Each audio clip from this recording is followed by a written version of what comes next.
I knew something was wrong the day Claire hugged me for the first time. She'd never been the affectionate type. Polite, yes, but always with that thin smile that said, "I'm tolerating you." So when she threw her arms around me that afternoon, her perfume sharp and sugary, I froze. "Oh, Mary, I'm so sorry about the misunderstanding last week," she said, her voice sweet enough to rot your teeth. "I never meant to upset you." Misunderstanding, that was one word for it. 2 days earlier, she'd accused me of criticizing her parenting, right in front of my son, Alex. I hadn't said anything cruel. I'd only asked if our granddaughter, Emma, was eating well since she looked a little pale. Claire had twisted it, tears trembling in her eyes, making it sound like I'd called her a bad mother. Alex had looked so uncomfortable that I ended up apologizing, even though I hadn't done anything wrong. And now here she was, hugging me, acting like it was all behind us. "Of course, dear," I said, patting her shoulder lightly. "Water under the bridge." But as she pulled back, I caught it, that flicker in her eyes, a tiny, satisfied glint, like she'd just won something I didn't know we were fighting over. That was the first sign. A few weeks later, it happened again. She came over for dinner with Alex and Emma. I was in the kitchen taking a casserole out of the oven when I heard a crash, a sharp, startled yelp, then silence. When I rushed into the living room, Claire was sitting on the floor, holding her arm like it was broken. "Oh my God, Mary, you pushed me!" My heart stopped. "What? I didn't even touch you." Alex ran over, eyes wide. "Mom, what happened?" She bumped into me," Claire stammered, her voice trembling. "I lost my balance." But she didn't meet my eyes. I stood there, hands shaking, looking between the two of them. "I wasn't even near you, Claire. I was in the kitchen." Alex looked confused, torn. "Mom, maybe it was an accident. I said I didn't touch her." The room went cold. Emma started crying softly on the couch. Claire cradled her arm like a martyr, whispering, "It's fine, Alex. I'm fine. I just didn't expect her to snap like that." Snap. The word hit me like a slap. By the time they left that night, I knew what was happening. She wasn't just trying to hurt me. She was trying to make me look unstable. And the worst part? My son was starting to believe her. After that night, things changed. Alex called less often. When he did, he sounded distracted, cautious, like every word he spoke had to pass through Claire's approval first. "Mom, you know Claire's just sensitive," he said one afternoon over the phone. "She's trying really hard to get along with you." "By pretending I pushed her?" I asked. He sighed. "She said maybe it was a misunderstanding. Let's just move on, okay?" That phrase again, misunderstanding, it was becoming her favorite weapon. A week later, they invited me over for dinner. "To make peace," Claire said in that overly cheerful tone. Against my better judgment, I agreed. Alex sounded hopeful, and I didn't want to be the villain in my own family. When I arrived, she greeted me with that picture-perfect smile. The table was beautifully set, candles, wine glasses, even fresh flowers. She'd gone all out. "Come in, Mary, you look lovely," she said, touching my arm lightly. I noticed the faint bruise still visible where she'd pretended to be hurt, a bruise she'd made sure Alex saw. Dinner started out polite. She complimented my necklace. I complimented her cooking. But halfway through, she began her quiet performance. She winced when I reached for the salad bowl. She flinched when I stood to get more wine. Subtle little things, each one designed to draw Alex's attention. Finally, he put down his fork. "Mom, can you please just sit down? You're making Claire nervous." I froze. "I'm making her nervous?" Claire gave a soft, shaky laugh. "It's fine, Alex, really. After what happened, I guess I'm still a little on edge." I felt heat rising in my chest. "What happened? You mean when you fell on your own carpet and told my son I pushed you?" Her eyes widened, not in surprise, but in triumph. "Mary, please," she said softly. "Let's not start again. I'm just trying to make things better." Alex's voice hardened. "Mom, stop." The silence that followed was thick, suffocating. Even the clock seemed to hold its breath. I swallowed the lump in my throat, forcing my voice to stay calm. "You have no idea what she's doing, Alex." He stood, grabbing his jacket. This was supposed to be a nice dinner. I think we should go. And just like that, they left. I stood alone in their dining room, the candles still burning, the air heavy with Claire's perfume, sweet, artificial, cloying. That night, as I washed the dishes I'd cooked, I realized the truth. Claire didn't want peace. She wanted control, and she was winning. The weeks that followed felt like walking through fog. Everything familiar, yet nothing clear. Alex stopped by only once, to check on me. I could tell he was there because Claire insisted. He looked uncomfortable the entire time, his eyes darting between me and the floor, as if waiting for me to say something unhinged. When he left, I sat on the couch for hours staring at the photo of us from his wedding. His arm around me, his smile real. That smile felt like a lifetime ago. Then one Thursday morning, Claire called. Her voice was syrupy, too sweet. "Mary, I was thinking, maybe we could spend the afternoon together. Just us girls. A fresh start." I hesitated. Every instinct in me said no, but I needed to see where this was going. "Sure," I said. "What did you have in mind?" "Let's do some shopping," she chirped. "We can grab lunch after.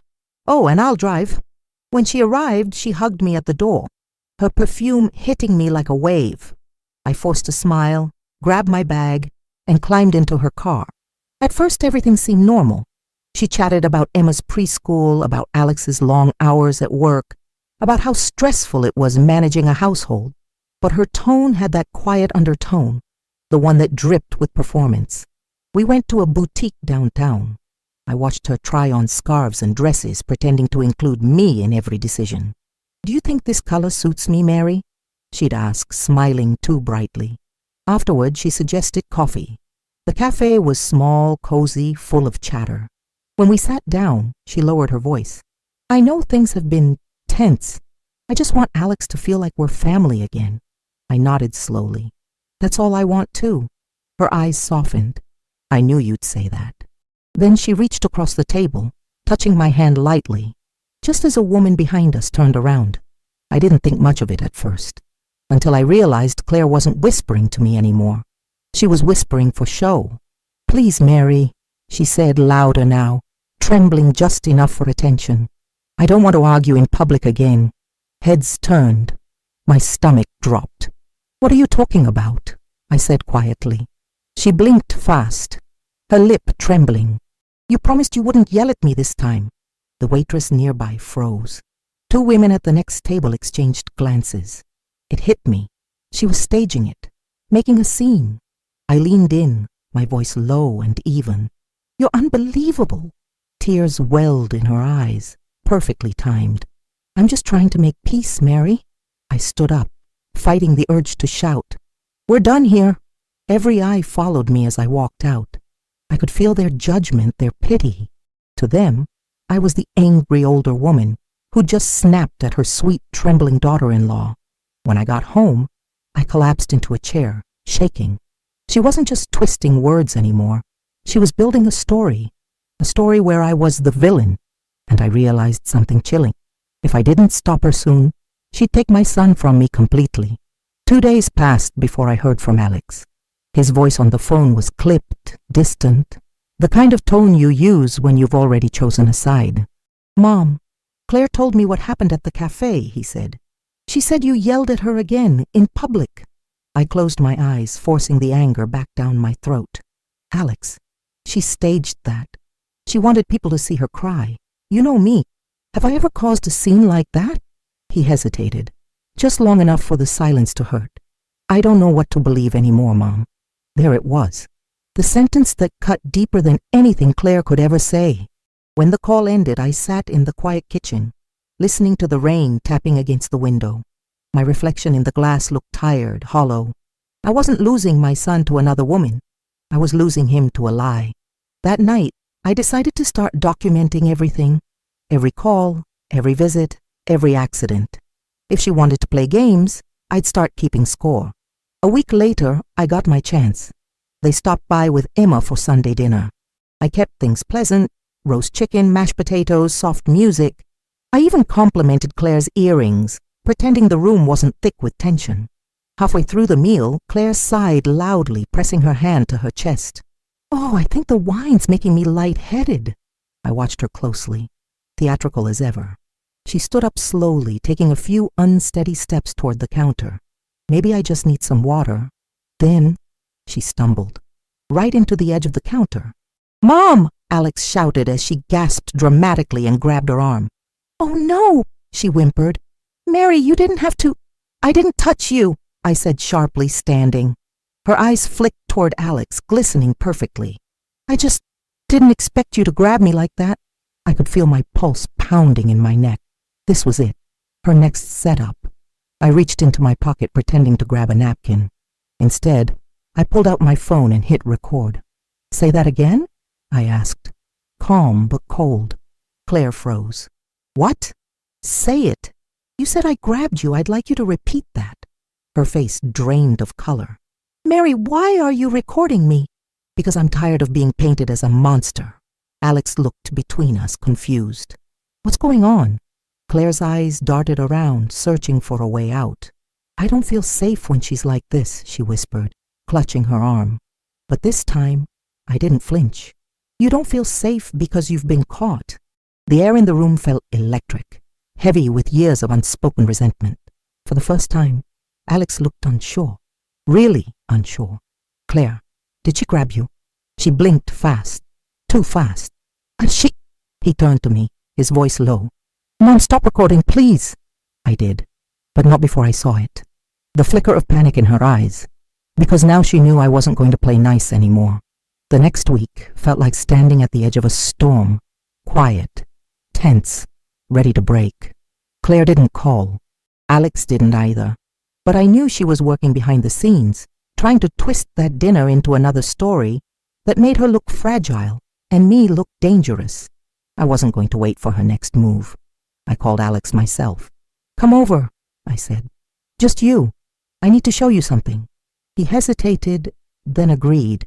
When he arrived that Saturday afternoon, he looked tired, his hair messy, his jaw tight.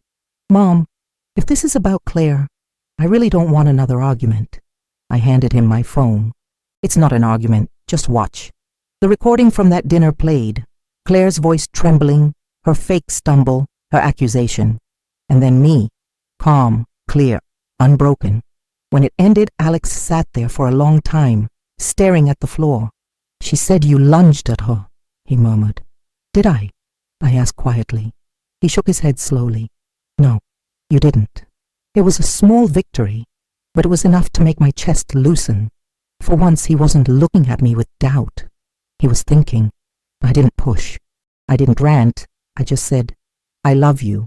I love Emma, and I will never hurt your family. But you need to start seeing who's actually doing the hurting." He nodded once, still processing, then left. 2 days later, I got a text from Claire. "You're not going to win, Mary. You're only making things worse for yourself." I stared at the words, feeling something shift inside me. Not fear, not even anger. Clarity. She was losing control, and she knew it. That weekend, Alex called again. His voice sounded different, low, serious. "Mom, I talked to Claire about the video. She broke down crying, said she's been overwhelmed. She admitted some of it might have been exaggerated." I didn't speak. I let the silence work for me. "She wants to come by," he said finally, "to apologize." I took a deep breath. "Then she can come, but I'm recording that too." He sighed but didn't argue. Fair enough. When Claire showed up, she looked smaller somehow, her makeup lighter, her posture subdued. She sat on my couch, hands folded neatly in her lap. "Mary," she began, voice soft, eyes glossy. "I've been under a lot of stress. I overreacted to things you said and did. I never meant to make you look bad." I studied her for a moment. "You didn't make me look bad, Claire. You made yourself look dishonest." Her jaw twitched, just barely. Alex stood behind her, arms crossed, watching. She forced a smile. "Well, I hope we can move forward." I smiled too. "So do I. But moving forward means telling the truth. Every time." The silence that followed told me everything I needed to know. She wasn't sorry. She was cornered. But for the first time, she wasn't the one writing the story. Claire didn't call for a while after that, and when she did, it was only for Emma. No fake warmth, no dramatic sighs, just clipped politeness. I could live with that. But I knew something was shifting in Alex. He started visiting again. Not long, not often, but enough. Sometimes he'd bring Emma, sometimes just drop by after work. The tension had drained from his shoulders. The war between mother and wife was losing its power. Then one afternoon, he came alone, holding a folded piece of paper. "Mom," he said, "I think you should see this." It was a printout of messages, screenshots he'd found on Claire's phone, texts to one of her friends. "If I can get her to snap again, Alex will have to choose. He'll see she's unhinged. Then we'll be done with her visits." My hands went cold. "She really wrote this?" He nodded, looking sick. I confronted her. She admitted it. Said she was tired of you interfering. Interfering. That's what she called a mother's love. "She's moving in with her sister for now," he continued quietly. "We need space." For a long moment I couldn't speak.